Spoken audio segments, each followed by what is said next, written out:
All right, Leo, fix your hat. Okay. Up a little higher so we can see your face. Okay. What hat are you wearing? This is my Boston Marathon 2011 hat. Okay. I'm not sure why I'm wearing this one, but we're going with it today. Okay, so you're a runner. You mentioned that in the last episode. I tried. Yeah. I tried. And how many times have you run Boston? Twice. 2009 and 2011. And you were there in 2009, right? You were there in 2009. Yeah, I was probably there in 11 as well. Yeah. She wasn't running it. No. Oh yeah, you had to point that out. Bastard. Faster. All right, so we ended off last episode 4. This is now episode 5. We ended off. I was holding on to this. This is a 24-track 2-inch tape.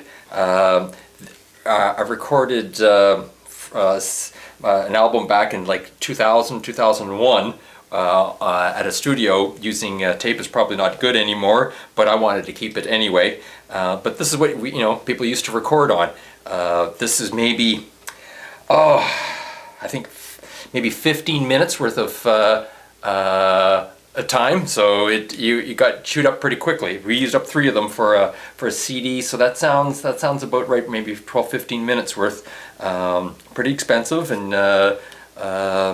you could only use it a few times. But I was laughing because at the end of the last episode, I said, or this, or a SIM card. I don't know why I said SIM card, but an SD card. So what is this? This one is a 32 gig, but I've got tons and tons of songs on this one little SD card, and this held 3 songs. And that's in 20 years. Yeah. 20 years ago and today. Yeah. So there isn't a big advantage of, everyone loves analog recording, and yes, it's great, but wow, this is pretty convenient, being able to record onto an SD card. But I'm not full, because I don't use Pro Tools, I don't record onto a laptop. I still use the analog. I'm a hybrid guy, so I do use some analog type devices in amongst my recording. Why do people say that analog is better? Well, it's a good question.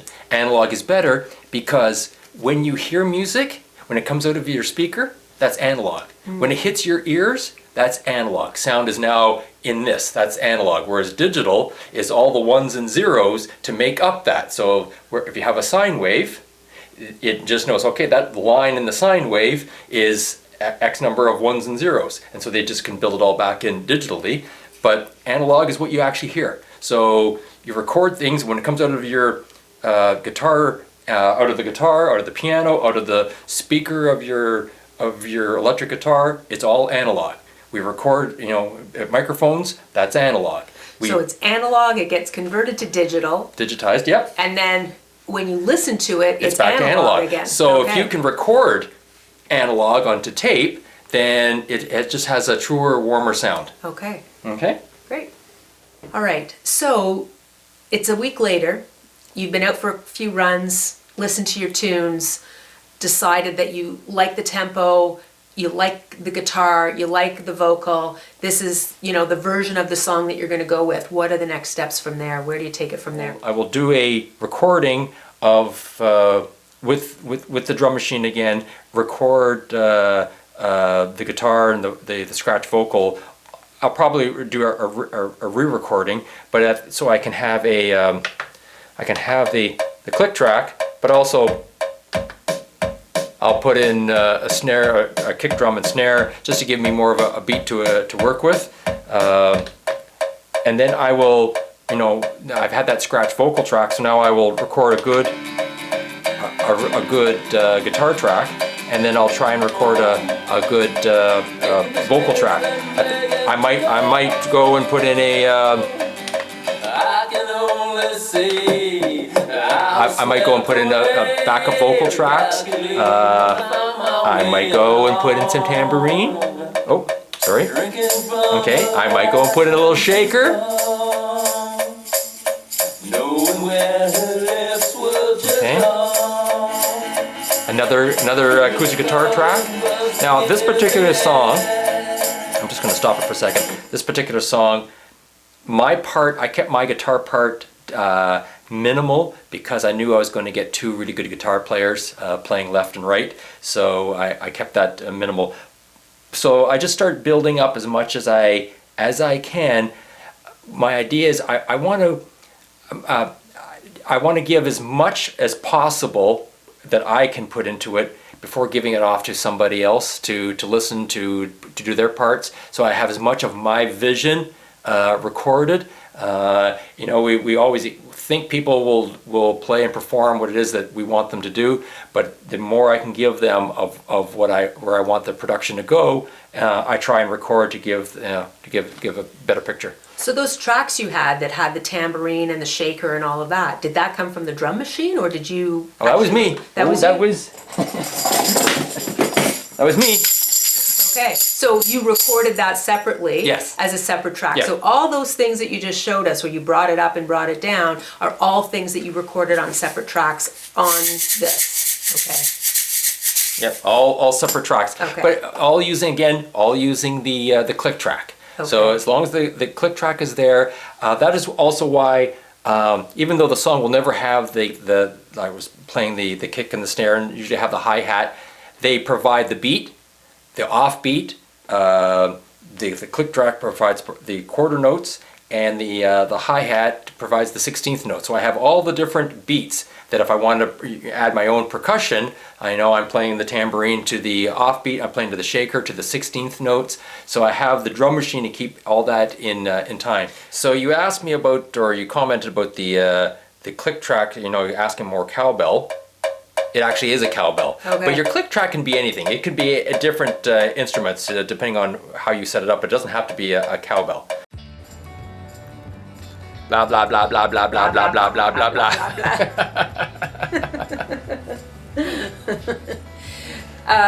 We've already established, Leo, that you're a runner.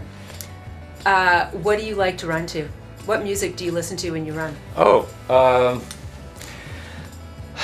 remember starting out with this MP3 player. It held 12 songs. The first MP3 had 12. So you had to really love that song because you're going to have to you'd hear it over and over and over. I already had recorded, like, here's the tambourine. Now when I record a tambourine, I keep it far away from the microphone because it really gets picked up. It has lots of high end and it quickly peaks out all your instrumentation on the microphone. So I usually hit the tambourine like down at my leg or my hand, far away from the microphone. Shaker a little bit different. I can do something. It can be a little bit. You know, you can be closer with the shaker, but there's a lot of people who have different, they do this with the shaker, they do this with the shaker, there's all sorts of different things you can do, like different positions you can use a shaker. I do something, I also have one of these eggs, given to me with the good people at Toronto Dominion Bank, and I put the two of them together. So it just gives a little extra sound. So we have the tambourine. We have some shaker. Then I brought in Lisa to do her part on the cajon. Okay. And that's on 2 tracks? That's on 2 tracks. So I'll have to put in a picture of a cajon, but I had one microphone from the one front and one microphone from the back, just to try and give a little bit more sound. Okay. Then we have the bass guitar. Okay, I have one fella come in for one guitar.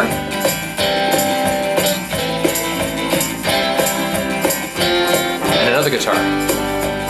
Okay, that's before any of the vocals, so that's just all the music. So my favorite songs, a little bit of everything, but I would think I always would know what my favorite songs are by the songs that I don't skip over. So I would never skip over April Wine's Could Have Been a Lady. I would never skip over is it Nick Lowe? Yeah, Nick Lowe, Cruel to Be Kind. Cruel to Be Kind. Yeah, song. Would never jump over that. I remember doing my first marathon and Van Halen's Panama came up, and I remember that someone was running beside me, like just a friend came up to pace me for a little bit, and I had Panama, and I was really struggling, and I remember backing up going, yeah, I need Panama again. I took Panama 3 times to try and give me a little bit of extra boost. But I like slow songs as well, so there are Gordon Lightfoot's, what's that song? If you could read my mind. Yes, I did get caught one time running, and I thought it was you, but I guess not. And I had some tears. I was crying. I was crying on a run, and someone caught me and go, "What's going on?" I go, "Oh, it's a Gordon Lightfoot song, you know." So once you've recorded all of these different components of the song, elements of the song on all these different tracks, are you stuck with that? Is that what you play is what you get, or is there anything that you can do with it after the fact? Well, you can, when you're mixing, that's when you can make adjustments to the EQ, to compression. You can add extra effects, but it's important to record at the time. Try and get the nicest sound you can. So I always EQ like the input. You always want to EQ the input of your guitars. I always cut the low frequencies. Every instrument has its sweet spot. So you'd want to try and emphasize the sweet spot and try and get it, the input equalization nice. I like to put just a little bit of compression so there isn't too many highs and lows and it feels kind of in the center. Right, so would you maybe practice that and make some adjustments on the board before you hit record? Oh, Is yeah, that what you're doing? Yeah. Okay. So once you find that particular instrument, where you find that nice spot where it sounds really good, I always mark that down, save that, and say, okay, that's anytime I'm recording, like for example, this acoustic guitar, I have 0 3K at the 3, oh boy, no, 0 3K, yeah. Now you're getting all excited and teching with us, right? Kind of sinister. Yes, so when it comes to EQ, sometimes cutting is the cutting frequency as opposed to just boosting. You can't just always just boost everything, because every instrument gets boosted, you just got all that noise. So sometimes you have to cut in certain spots. But if an instrument doesn't really sound good, like the guitar doesn't sound really good at those low frequencies, well then don't boost them, cut those, keep those down. Let me think. So you tell me what songs, you tell me your story of running with music. I have so many different things that I listen to, like everything from Lady Gaga to The Who. So like all over the page. Yeah. But my very first marathon back in 2001, I still used a cassette player. I had a Sony Walkman with the cords and everything, right? So not like earbuds where it's like stuck in your ear. So I had the cords. I had this giant fanny pack that I had like 4 cassettes in. I had 2 giant water bottles. Like I was like loaded down with like everything that you could think of, and I had to keep switching out the cassettes because the cassette was only 90 minutes, and I don't even remember. You need to run faster. That's your problem. Yeah. So I want to take a step back, because this is a really important part of recording, is getting the EQ right. And I want to make sure that anyone who is doing this for their first time, getting to try to understand it, I try to get the EQ to sound as good as possible while I'm recording an instrument, even though you can play with it later on the mix. And when in my style of production, I take all these tracks and I send them off to somebody else who mixes it. Then I just give them to him flat.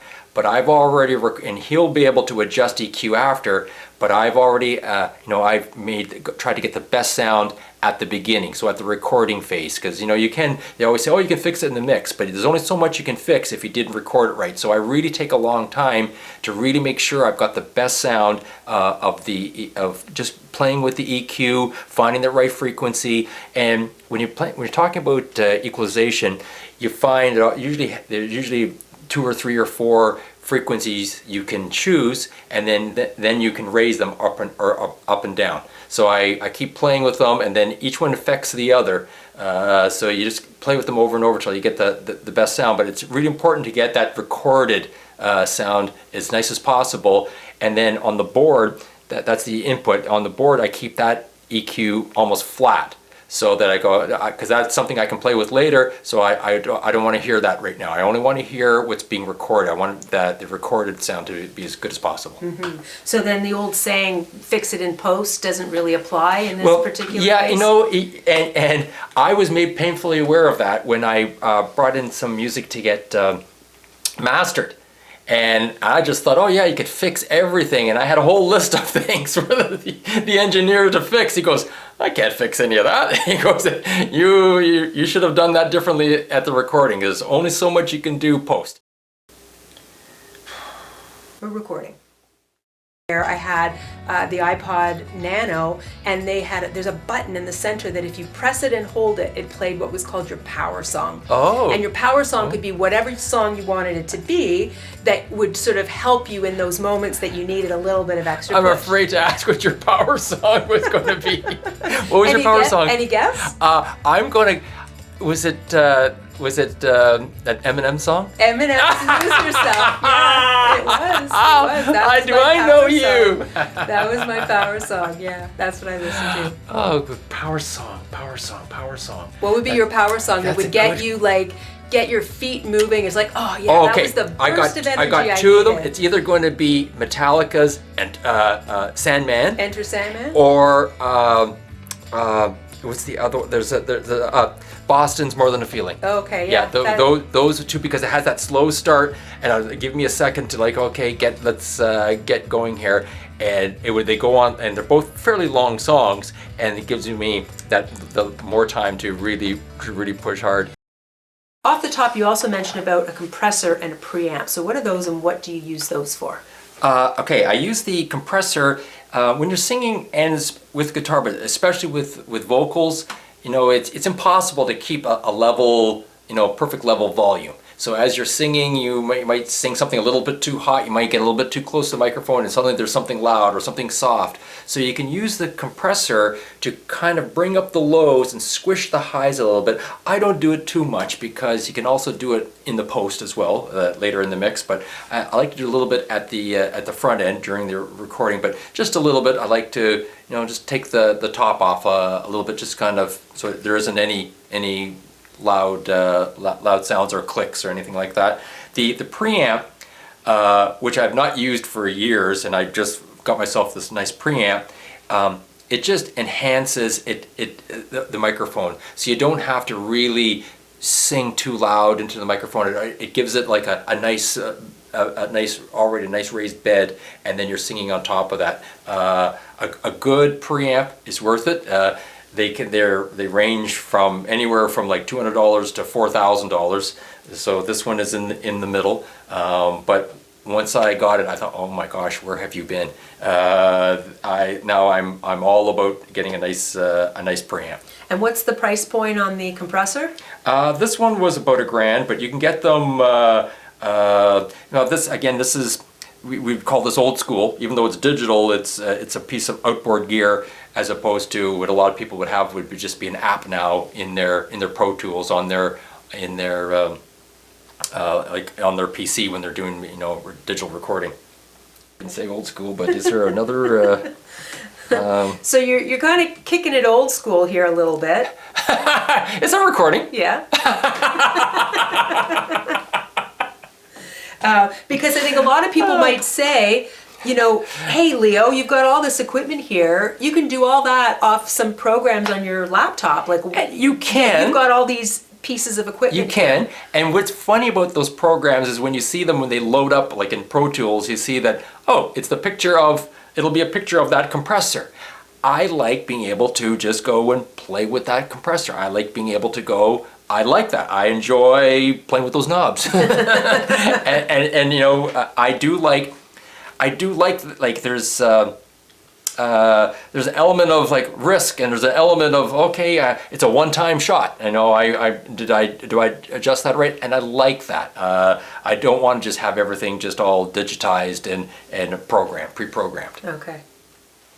Okay, Leo, we've covered a lot today, and where are we going next in the next episode? I'm not entirely sure where we're going in the next episode, or if there should be a next episode. Because you've shared a lot of information with us. If people have questions about what you've done so far, if there's something that they didn't understand, can they leave you a comment? Oh, absolutely. I would love that. Everyone might have different things that they might want to know. There's so many things that it's like trying to tell someone how to build a house in 2 episodes. So there are a lot of things that I skipped over here, or I didn't. I could have gone deeper in. Some things I'm trying to give a bit of a high level. But once I put out this episode, I'll look to see what might be missing, and in the next episode, maybe circle back on those on those parts. But I really want to try to just how to get this multi-track recording. You've started with a song. That was an episode. We go, okay, I wrote this little jingle. How do I get this song now out onto a platform? So this is how I create a song, how I record it. Then the next, at some point, all the other instrumentation is going to be down, all the vocals are going to be down, and then we ship it off to get it mixed and mastered, and then distributed. Okay, so looking forward to the next episode where you'll you are on the journey. We'll continue on the journey of recording a song. Okay.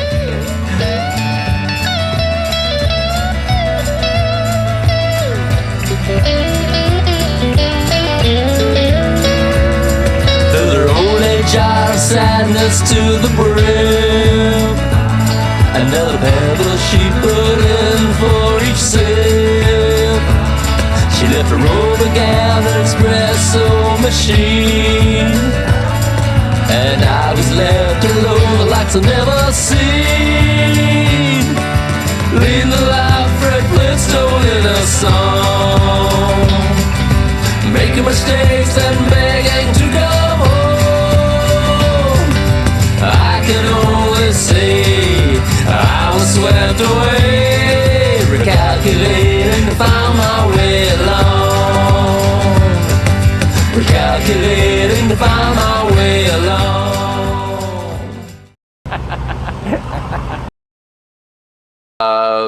Well, I started off with a. I think I had one of those Sony Walkmans with a cassette, and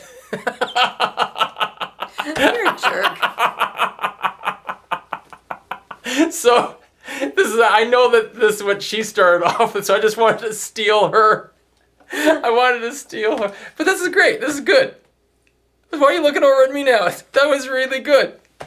No, that was bad. That's my line, not your line. No, I guess not.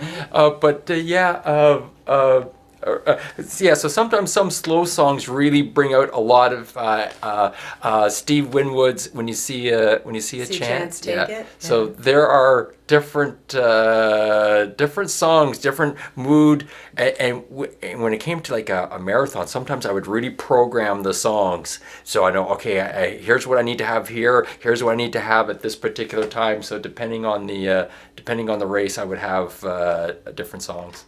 So people often say that we've got a soundtrack to our lives. And I know for you, music can be very emotional. I think every I'm time crying right now. Yeah.